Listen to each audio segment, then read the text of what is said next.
오늘 본문 말씀 요한복음 15장 특별히 4절부터 8절 말씀을 통해서 풍성한 열매의 영적 비결이라 라는 제목으로 여러분과 함께 은혜 나누기 원합니다. 우리 먼저 말씀에서 기도를 시작하겠습니다. 아버지 하나님, 우리에게 많은 것이 필요합니다. 물질도, 이 세상의 평안함도, 아버지 하나님, 우리 주위의 좋은 환경도, 좋은 지식과 정보도 필요합니다.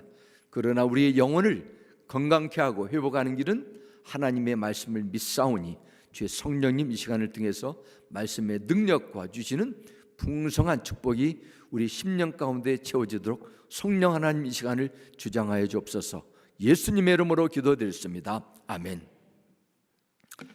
네, 우리가 살고 있는 이곳 미국 중서부는 10월 요즘처럼 가을이면은 단풍의 계절처럼 너무도 아름다운 모습을 보게 됩니다. 또한 수확의 계절이기도 합니다. 제가 지난주 초에 노예에 참석하기 위해서 시카고를 향해 65번 하이웨이를 운전하는데 정말 끝없이 펼쳐진 그 넓은 들판에 대형 컴바인이 옥수수와 콩을 수확하는 광경을 보면서 운전하게 됐습니다. 매년 가을 이때쯤 되면은 볼 수 있는 광경이었지만은 이번에는 추수하는 작업이 더욱더 저에게 특이하게 다가왔습니다. 가을이 아름다운 것은 노랗고 빨갛게 물든 단풍 나무뿐만 아니라 그 안에 아름다운 결실의 기쁨이 농부들에게 있기 때문입니다. 결실의 계절, 이 표현 인생을 깊이 생각하게 만들기도 합니다. 내 인생의 내 삶에 앞으로 남은 내 신앙의 여정 어떻게 볼 것인가, 이런 질문을 하면 부담스럽고 그런 주제에 대한 생각은 멀리하고 싶어집니다. 하지만 성경은 모든 주의 백성이, 그리스도인들이 이 땅의 사명을 마치고 주님 앞에 서게 되는 날 주님께서 결산하겠다고 말씀하셨어요. 숙제를 이미 주셨습니다. 그때 주님, 제가 이런저런 열매를 맺었습니다 라고 자랑스럽게 열매를 내어놓을 수 있어야 됩니다. 그 열매가 무엇일까요? 내가 열심히 살면서, 미국 생활하면서 얼마나 만큼 벌었나, 재산은, 부동산 얼마나 되었나, 학교 다닐 때 점수가 몇 점 좋은 점수를 맞았나, 아니 네가 한 과거의 경력이 무엇인가, 이런 것을 주님께서 물어보실까요? 오늘 본문 15장 8절은 예수님께서 분명히 말씀하셨습니다.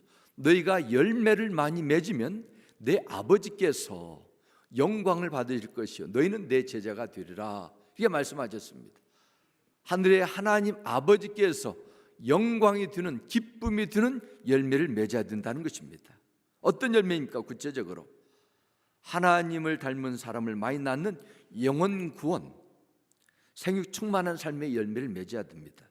또한 예수님의 제자로 나를 부인하고 십자가를 짊어지며 어떻게 복의 증거자로 사명자 살았는가, 또한 성령의 9가지 내적인 열매를 맺어서 죄로 인해 깨어졌던, 망가졌던 하나님의 형상이 내 안에 회복되고 예수님의 성품을 닮아가는 이 내면의 변화의 열매, 이렇게 볼 수 있습니다. 오늘 주시는 말씀을 통해서 여러분의 삶 속에서 열매 맺는 삶의 비결이 이루어지고 하나님의 영광을 위해 더욱 풍성한 결실을 맺는 복된 믿음 생활이 되시길 주님의 이름으로 축복합니다. 먼저 열매 맺는 풍성한 삶, 그게 두 가지로 제가 오늘 본문을 통해서 나눴습니다. 첫 번째는 은혜의 때를 붙잡아야 된다는 것입니다. 때를 붙잡아야 돼요. 인간을 포함한 이 세상의 모든 피조물은 시간이라는 그런 제한된 영역 속에 산다, 이렇게 볼 수 있습니다. 그러면 시간이란 무엇일까요? 타임. 신학자로 알진 어거스틴은 이렇게 시간을 설명했습니다. 시간이란 항상 머물지 않고 항상 지나가는 것, 이것으로 존재한다, 이렇게 설명했습니다. 피조물은 끊임없이 흐르는 시간 속에서만 존재할 수 있습니다. 인생은 몇 날 며칠 몇 시간에 태어났다, 그 시간과 함께 탄생되고 시간과 함께 나이를 먹다가 시간과 함께 죽음으로 멈추고 사라집니다. 인류가 쌓아놓은 아무리 위대한 문명, 기술, 이것도 인간이 세운 견고한 성공신화도 때가 지나면 시간과 함께 사라지고 사람들의 기억 속에서 이제는 다 없을 수 있습니다. 쉬지 않고 지나가는 시간을 멈추게 할 수 있는, 시간과 공간을 초월해서 일하실 분은 한 분밖에 없어요. 바로 시간의 주인 되신 하나님이십니다. 그러므로 지혜로운 인생을 경영하기 위해서는 시간의 주인 되시는 하나님께서 허락하신, 베푸신 시간과 기회의 선물을 지혜롭게 받아들여야 됩니다. 그냥 받아들이는 것이 아니라 감사하게, 귀하게 받아들일 수 있는 그런 영적인 통찰력이 필요합니다. 전도서 3장 1절 2절은 말씀합니다. 모든 일에는 다 때가 있다. 세상에서 일어나는 일마다 알맞은 때가 있다. 태어날 때가 있고 죽을 때가 있다. 심을 때가 있고 뽑을 때가 있다 말씀하셨습니다. 자연 세계에도 봄, 여름, 가을 그리고 겨울이 있듯이 모든 사람에게 주어진 계절이 있어요. 때가 있습니다. 태어날 때가 있고 성장할 때가 있고 배우면서 준비할 때가 있고 열심히 수고할 때가 있고 이제는 수고한 것을 다 내려놓을 때가 있습니다. 그저 빨리 지나가는 인생인데 드는 대로 살자는 식으로 대하지 마시고 주어진 인생을 바로 사는 그런 지혜가 있어야 됩니다. 또한 지나간 돌이킬 수 없는 과거에 집착하면 안 됩니다. 오늘에 충성하고 앞으로 남은 인생의 때를 하나님 보시기에 바로 살도록 매일매일 말씀 속에서 지혜와 주의 인도함을 구하는 것입니다. 이스라엘의 위대한 왕이었던 다윗, 그는 하나님 앞에 가장 겸손한 자로 자신의 삶을 온전히 의지하며 살았던 믿음의 인물입니다. 시편 39편을 보면은 다윗이 하나님 앞에 드리는 기도의 시가 이렇게 나오게 됩니다. 주님 알려주십시오. 내 인생의 끝이 언제입니까? 내가 얼마나 더 살 수 있습니까? 나의 일생이 얼마나 덧없이 지나가는 것인지를 말씀해 주십시오. 주님께서 나에게 한 뼘 길이밖에 안 되는 나를 주셨으니 내 일생이 주님 앞에서는 없는 것이나 같습니다. 진실로 모든 것은 헛되고 인생의 전성기조차도 한낱 입김에 지나지 않습니다.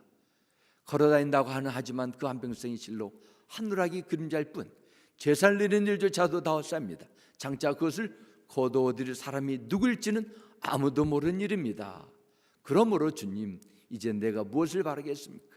내 희망은 오직 주님뿐입니다 말합니다. 그 위대한 권력과 많은 부를 누렸던 다윗은 하나님 앞에 자신이 이스라엘 왕으로 그동안 목숨을 다해 이루었던 모든 부귀 영화를 계속 누리도록 도와주십시오, 이런 기도가 아니었습니다.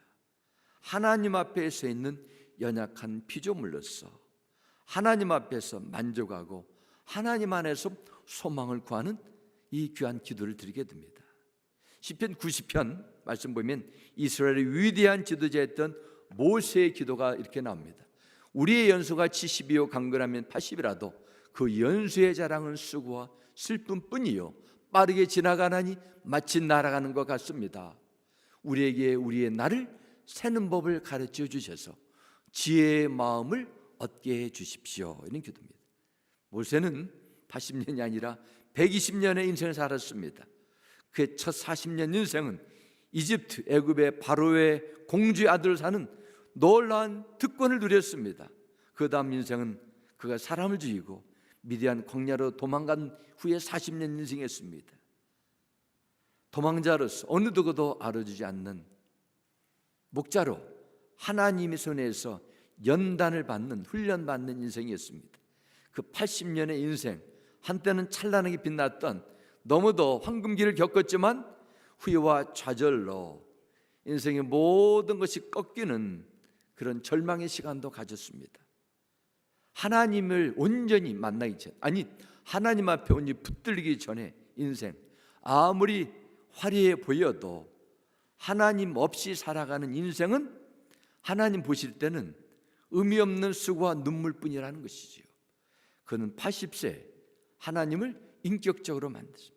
완전히 성령에 붙들렸습니다. 모세 인생에서 참된 인생은 하나님을 만난 80, 그 이후부터 시작됐어요.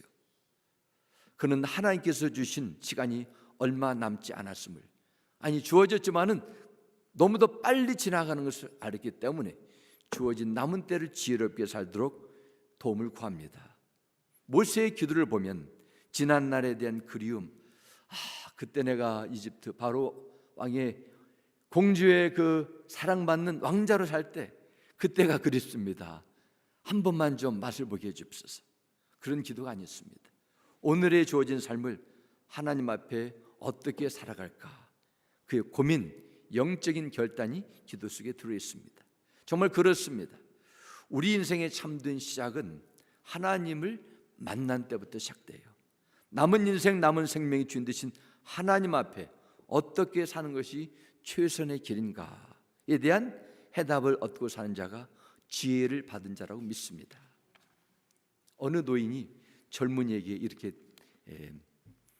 이야기를 합니다. 내가 너처럼 젊었다면 나는 뭐든지 다 하겠다. 그랬더니 이 노인 옆에 있는 시체가 노인에게 이렇게 대답했습니다. 내가 너처럼 살아만 있으면 나는 뭐든지 다 하겠다는 거예요. 우리에게 아직도 풀리지 않은 많은 문제들, 짊어진 무거운 짐들이 힘들게 할 수 있습니다. 때는 그것 때문에 고통스러워하고 희망이 꺾이는 것처럼 암담할 때가 있어요. 그러나 그 문제들, 아픔, 고통도 우리가 살아있기 때문에 갖는 은혜인 줄 믿습니다.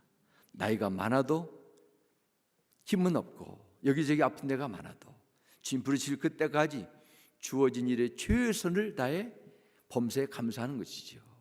오늘 우리 찬양도 부르지 않습니까? 나는 매일매일 주님을 섬기겠다. 매일매일 주님을 찬양하겠다. 우리가 살아보면 언제 항상 매일매일 주님을 찬양할 마음이 있습니까? 섬기고자 하는 그런 의지가 꺾일 때도 있어요. 그러나 우리는 이때가 바로 주께 주신 은혜의 때라는 것을 익혀야 돼요. 하나님이 주신 시간을 붙들고 사는 성도는 잠시 있다 떠나는 이 세상의 것을 붙들기 위해 모든 것을 쏟아붓지 않습니다. 대신 빠르게 지나는 인생의 제한된 시간 속에서 영원한 것을 위해 하루하루를 주의 청지기로 살아가야 돼요. 사는 성도 여러분, 여러분에게 주어진 오늘이 하나님께서 베푸신 귀한 은혜의 선물의 증거임을 믿으시기 바랍니다. 하나님께서 부르실 그때 부르심에 응답하고 따라갔던 그 아브라함처럼 주님의 부르심의 때를 놓치지 않고 부르심에 따랐던 예수님의 제자들처럼 하나님의 은혜의 때 기회 시간에 믿음으로 응답하는 지혜로운 삶이 여러분 가운데 나타나게 되실 주의 이름으로 축복합니다.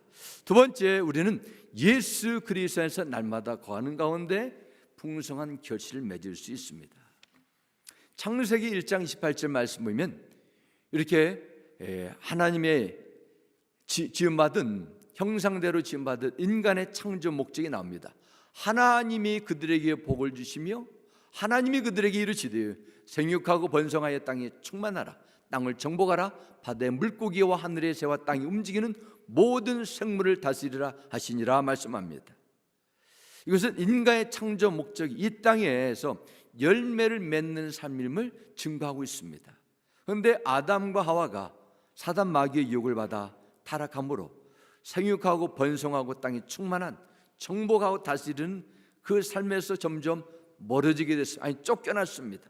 대신에 이제는 충만함이 아니라 곤고함, 다스리는 것이 아니라 사단의 주의 노예가 됐습니다. 서로를 시기하고 미워하고 열매 없는 인생을 살기 시작했습니다. 그래서 하나님께서 타락한 인생을 회복시켜서 생명의 열매를 맺도록 하기 위해서 선악과가 아니라 생명과실을 먹고 사는 그런 새로운 삶을 주시기 위해서 예수님을 이 땅에 보내주셨어요. 요한복음 15장 5절은 말씀합니다. 나는 포도나무요 너희는 가지라.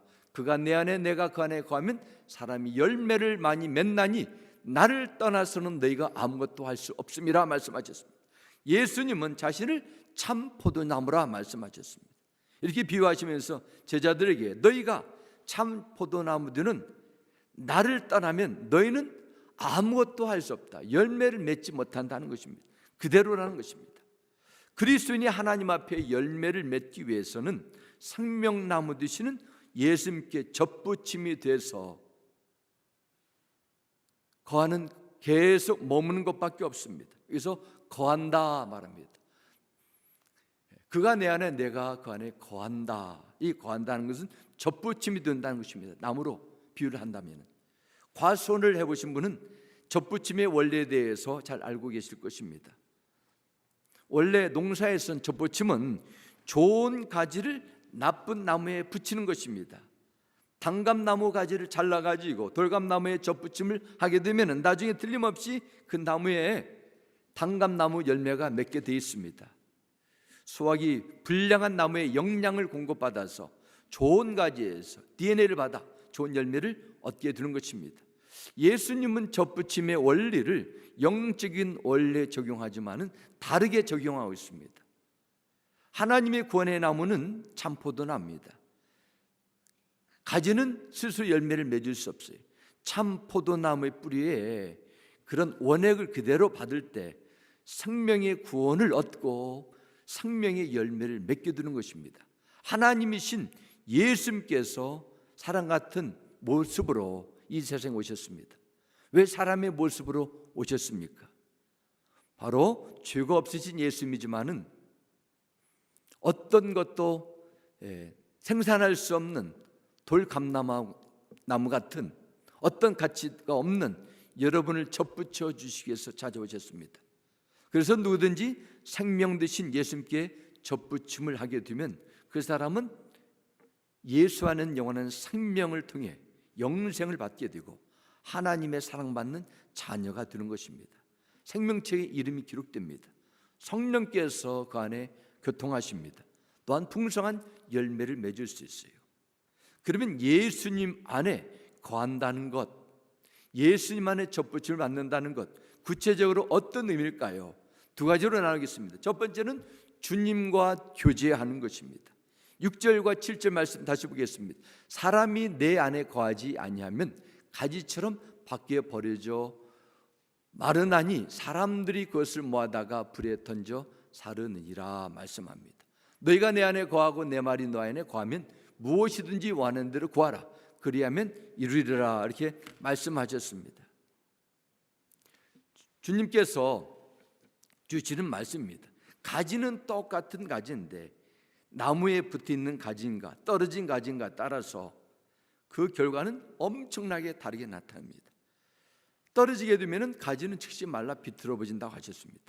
아무 짝이 쓸모없어서 나중에는 그냥 장작밖에 되지 못합니다. 불태워지는 그런 도구밖에 되지 못해요. 하지만 예수 안에 거한다는 것은 구체적으로 예수님의 말씀이 너 안에 거한다. 실제로 말씀합니다. 그러면 여러분이 예수 안에 거하기 위해서는 날마다 주의 말씀을 읽고 묵상해야 됩니다. 시편 말씀 우리에게 잘 아는 1편 1절과 2절과 3절 말씀 보면 복 있는 사람은 오직 여호와 율법을 즐거워하여 그 율법을 주하러 묵상하는도다. 그는 시냇가에 심은 나무가 철을 따라 열매를 맺으며 그 잎사귀가 마르지 아니함 같으니 말씀합니다. 복 있는 사람은 하나님의 말씀을 묵상하며 예수님께 온전히 접붙임 상태로 남아있어야 됩니다. 그 사람은 예수의 말씀 안에 견고하게 접붙임이 되어서 매일매일 주님으로부터 오는 주의 말씀으로부터 오는 영적인 양식과 지혜와 능력을 공급받는 것입니다. 또한 주의 성령으로 인도함 받는 것, 주님과 교통하는 것입니다. 예수님의 제자를 보시기 바랍니다. 그들이 예수님의 택하심을 받고 3년 동안 예수님을 열심히 나름대로 따라다녔습니다. 하지만 그들이 주님을 따라다녔다고 해서 그들의 삶이 달라진 것은 아닙니다. 그들의 내면은 아주 이기적이고 자기중심적이고 계산적이었습니다. 육적이었어요. 그의 마음속에는 항상 세상의 욕심으로 채워졌고 다른 제자들과 경쟁과 질투의 마음이 채워졌습니다. 그러나 그들이 떠나지 않고 물론 집단할 때 있었지만 다시 돌아왔죠. 주 안에 거하면서 성령 안에서 주님과 교제를 하는 은혜 가운데 있을 때 그들의 삶이 속사람이 달라졌습니다. 그들의 인생의 목적, 그들의 사명에 부르심이 있었습니다. 깨달았습니다. 성품이 달라졌어요. 그들 안에 있는 돌, 포도나무 가지 같은 인간적인 세상적인 요소들이 점점 사라지고 참 포도나무의 그런 요소들이 생기면서 열매를 맺게 됐습니다. 나중에는 그들이 주 예수의 영으로 복음으로 주의 사랑으로 충만한 주의 사명자로 살아갑니다.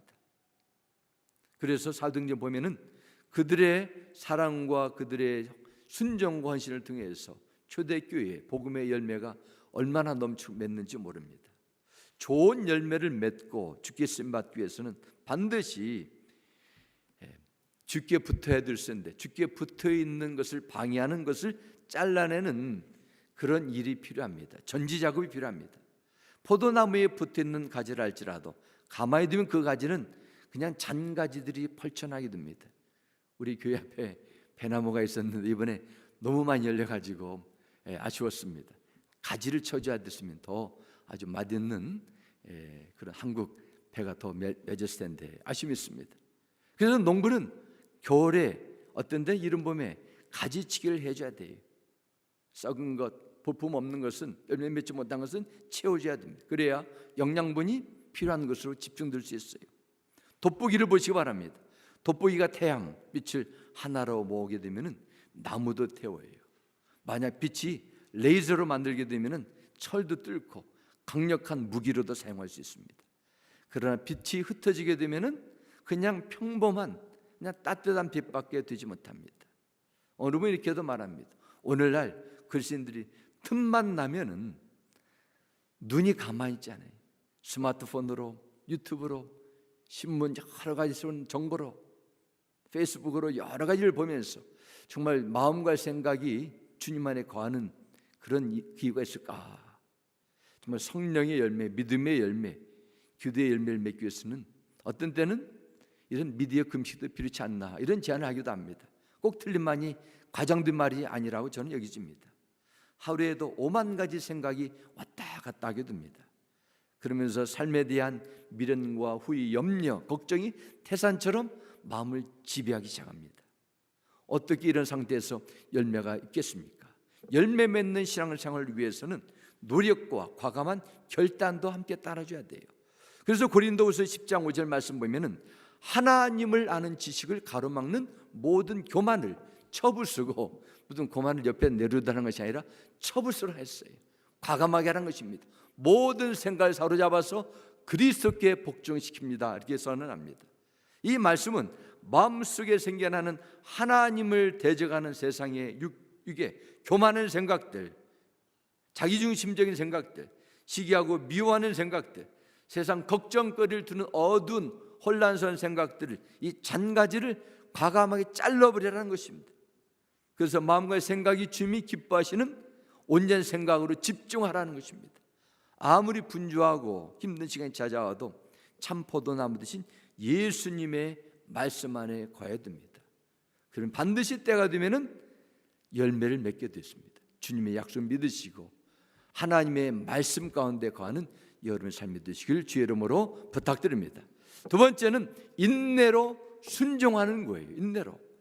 예수님 안에 거한다는 것은 꾸준함과 인내를 가지고 지속적으로 버티는 것을 의미합니다. 요한복음 15장 1절부터 16절 말씀 보면 거하라 거하라 이 단어가 11번이나 반복됩니다. 거한다는 문자적 의미는 계속해서 머문다 뿐만 아니라 인내한다, 이 의미도 담겨져 있습니다. 겉으로 보면은 가지는 나무에 붙어서 아무것도 하지 않는 것처럼 보이지만 나무는 끊임없이 뿌리로부터 영양분과 물을 빨아들여 가지고 가지의 입에 공급하게 됩니다. 이처럼 가지와 나무는 서로 상호작용을 거치게 되면서 봄이 지나고 여름이 지나고 가을이 이르러서 열매가 주렁주렁 맺게 되어 있습니다. 열매를 맺기 위해서는 참 포도나무 되신 예수 그리스도 안에서 생명과가 되시는 주 안에 계속 머물면서 결합되어야 되는데 이것은 시간이 든다고 해결되지 않습니다. 그 시간 속에서 일어나는 다양한 변화 속에서 여러 가지 문제들 속에서 인내하는 과정이 필요하다는 것입니다. 가지가 한 나무에 붙는 것 지겹다 해서 여기저기 옮겨가지고 그렇게 하면은 어떻게 열매를 맺겠습니까? 가지는 비가 올 때도 있고 폭풍이 몰아치는 때도 있고 허리케인이, 가뭄이, 무더운 날씨가 올 때도 있습니다. 그때도 붙어 있어야 돼요. 나무에 떨어지지 않으려고 가지가 몸부림을 치게 됩니다. 하나의 과일이 결실을 맺기까지는 수많은 일들을 그 계절들 속에서 겪게 됩니다. 비바람도 맞고 심지어 태풍과 번개도 맞을 때도 있어요. 왜냐하면 가지가 떨어지게 되면 열매 맺지 못하고 이제는 말라 죽기 때문입니다. 신앙의 결실도 마찬가지입니다. 참고 기다리며 기도하는 성숙한 신앙인이 주어지는 하나님의 열매, 바로 신앙의 열매입니다. 그냥 시간이 지난다고 되지 않습니다. 인내가 필요해요. 고린도전서 3장 6절부터 8절 이렇게 말씀합니다. 나는 심고 아볼로는 물을 주었으나 자라게 하신 분은 하나님이십니다. 그러므로 심는 사람이나 물 주는 사람은 아무것도 아니요 오직 하나님께서 자라게 하신 것입니다. 심는 사람과 물을 주는 사람은 하나이며 각각 자기의 수고한 대로 자기의 상을 받을 것입니다. 말씀합니다. 씨를 뿌리고 심는 것 우리가 할 일입니다. 그러나 어떻게 뿌리고 심고 가꾸냐에 따라서 하나님은 각 사람의 수고한 대로 상을 받을 것이라 말씀합니다. 하나님께서 자라게 하시고 열매를 맺게 해주시면은 그 과정 속에서 먼저 내가 수고한 것이 있어야 돼요. 뿌리는 느리게 따라줘야 한다는 것입니다. 그래서 수고한 대로 그냥 가만히 있다가 가을 되니까 밖에 나가서 거둘까 그거 아니라는 거죠. 이것이 바로 영적인 원리예요. 농부가 가을에 풍성한 결실을 맺고 결실의 기쁨을 누릴 수 있는 것은 봄과 여름에 땀을 흘리며 씨앗을 뿌리는 수고를 부었기 때문입니다. 뿌리지 않고 땀 흘리지 않는 결실의 기쁨은 절대로 찾아오지 않아요. 우리 인생에도 공짜는 없습니다. 심지 않으면 거둘 수 없는 법이에요. 콩 심은 데 콩 나고 팥 심은 데 팥 난다는 한국 속담은 자연의 치유, 성경적인 원칙이기도 합니다. 세상 만물을 지으신 하나님께서 세상 모든 일에 정하신 자연적인 근본 원리는 씨를 뿌려야 거둘 의미가 있습니다. 믿음의 성장 원하십니까? 배움의 씨를 뿌리셔야 돼요. 시간을, 내 열정을, 나의 삶의 한 부분을 드려야 됩니다. 그러므로 예수 그리스도 인해 옥토밭이 된 우리들의 마음밭이 어떤 씨앗을 뿌리는가 하는 대단히 중요한 것입니다. 갈라디아서 6장 8절과 9절을 말씀합니다. 자기의 육체를 위하여 심는 자는 육체로부터 썩어질 것을 거두고 성령을 위하여 심는 자는 성령으로부터 영생을 거두리로다. 우리가 선을 행하되 낙심하지 말지니 포기하지 아니하면 때가 이름에 거두리라. 아멘. 여기서 낙심하지 말고 포기하지 않는다. 쉽게 요약하면은 인내하면은 하나님의 때에 결실을 맺게 된다는 것입니다. 그래서 하나님의 뜻을 따라 사는 순종의 성령을 위하여 심는 그 씨앗을 뿌리고 인내하게 되면은 결국 하나님께서 때가 되면 풍성한 결실에 축복을 내려주겠다 말씀하셨습니다. 선한 일에 대한 수고도 사랑의 씨앗을 뿌리는 것입니다. 누가복음 8장 15절 주님께서 이렇게 말씀하십니다. 좋은 땅에 있다는 것은 착하고 좋은 마음으로 말씀을 듣고 지키어 인내로 결실하는 자라. 어떻게 결실합니까? 인내로 결실한다 하셨어요. 착하고 좋은 마음, 이것은 순수하고 겸손한 어린아이와 같은 말씀을 아멘으로 받아들일 수 있는 그런 영적 상태입니다. 배우고자 하는 영적 소원, 돈이 뜨거운 마음, 착하고 좋은 마음입니다. 그러나 그 마음만으로 안 돼요. 무엇보다도 하나님의 말씀을 듣고 순종해야 됩니다. 더 나아가서 이런 사람도 결실을 맺기 위해서 반드시 필요한 것이 있어요. 뭐예요? 인내로 결실한다는 것입니다. 인내로. 그래서 히브리서 12장 1절 후반절부터 이제 말씀 보면 인내로서 우리에게 당한 경주를 하며 믿음의 주였도 온전하게 하시는 주 예수를 바라보자 하셨습니다. 인내로서 믿음의 경주를 한다는 것입니다. 교회 생활, 신앙 생활, 풍성한 결실 맺는 원리 다 똑같이 적용됩니다. 끝까지 참고 기다리는 그런 인내, 포기하지 않는 거예요. 노아는 하나님께서 온 세상을 홍수로 멸하실 터이니 방주를 만들라는 말씀을 받았습니다. 이 말씀을 받고 나서 노아는 120년 동안 방주를 지었어요. 그 기간 동안 너무도 많은 어려움들이 있었지만 하나님의 말씀을 마음에 간직하고 어떻게 했어요? 지었습니다. 또한 인내했어요. 그는 그냥 할 수 없이 인내한 것이 아니라 확신을 가지고 방주를 지으면서 인내했어요. 순종하면서 홍수의 때를 대비했습니다. 그 마침내 하나님의 때 홍수 심판은 시작됐습니다. 방주에 들어가서 그와 온 가족이 구원을 받았다고 했습니다. 그의 인내가 구원의 열매를 맺게 된 것이죠. 귀한 열매일수록 많은 인내 시간이 요구됩니다. 인내 과정을 거치지 않는 열매는 맛이 없어요. 우리는 열매를 보기도 즐기기도 하지만은 열매가 맺히고 하는 그 과정, 노력의 중요성에 대해서는 쉽게 무시할 때가 있습니다. 한국 출신의 많은 스포츠 선수들이 세계에서 두각을 나타냅니다. 그러나 그들의 신체적인 핸디캡도 뛰어넘어서 아주 세계적인 그런 기술로 많은 사람들이 인정받으신 것은 그 과정 속에서 인내하는 그 시간이 있었다는 거예요. 가끔 보면은 너무 빨리 유명세를 타가지고 나중에는 열매도 익지 않아가지고 나중에 추락하는 그 경우들이 있습니다. 뭐가 빠졌어요?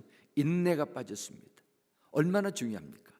과일나무를 보면은 그 뜨거운 여름에 꼼짝하지 않고 뜨거운 땡볕을 쬐면서 기다립니다.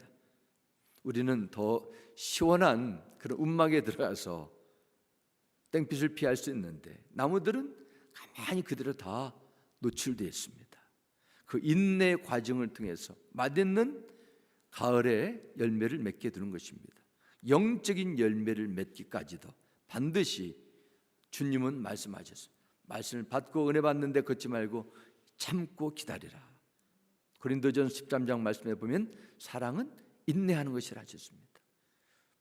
우리는 매일매일 알게 모르게 무언가를 뿌리고 있어요. 그것이 심적인 건지든지 물질적인 것인지 재능이든지 영적인 일이든지 기도 생활이든지 섬김이든지 우리는 계속 뿌리고 살아갑니다. 노아처럼 100년처럼 자신의 인생을 낭비하는 것처럼 지루하게 여기는 때도 있습니다. 하지만 분명한 것은 하나님께서 약속하신 것은 때가 되면 반드시 이루신다는 겁니다. 그러므로 말씀과 기도와 찬양으로 순종의 삶으로 주의 말씀의 씨앗을 심으시고 진실한 생활로 하면서 하나님께서 때가 되면 반드시 그 열매의 은혜를 주실 것입니다. 여러분은 하나님으로부터 영원한 생명의 축복을 거저 받았어요. 또한 주님께서 약속하셨습니다. 내가 세상 끝날까지 너희와 함께 하신다고 하셨습니다. 하나님의 이 놀라운 약속을 늘 기억하시면서 열심과 성실로 주어진 은혜의 때 뿌리고 가꾸어서 아름다운 결과를 맺으셔서 하늘의 영광과 기쁨에 참여하는 여러분의 복된 삶이 되시길 주님의 이름으로 축복합니다. 아멘. 우리 함께 기도하겠습니다. 할렐루야. 아버지 하나님 감사합니다.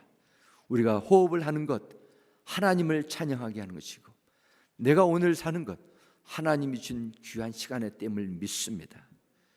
주신 이 때를 헛되이 세상의 끝에 육의 것에 만족하며 낭비하지 말게 해주시고 영원한 것을 위해서 하늘의 것을 위해서 죄 있는 많은 사람들에게 보기에 근원이 되도록 우리를 사용하여 주옵소서.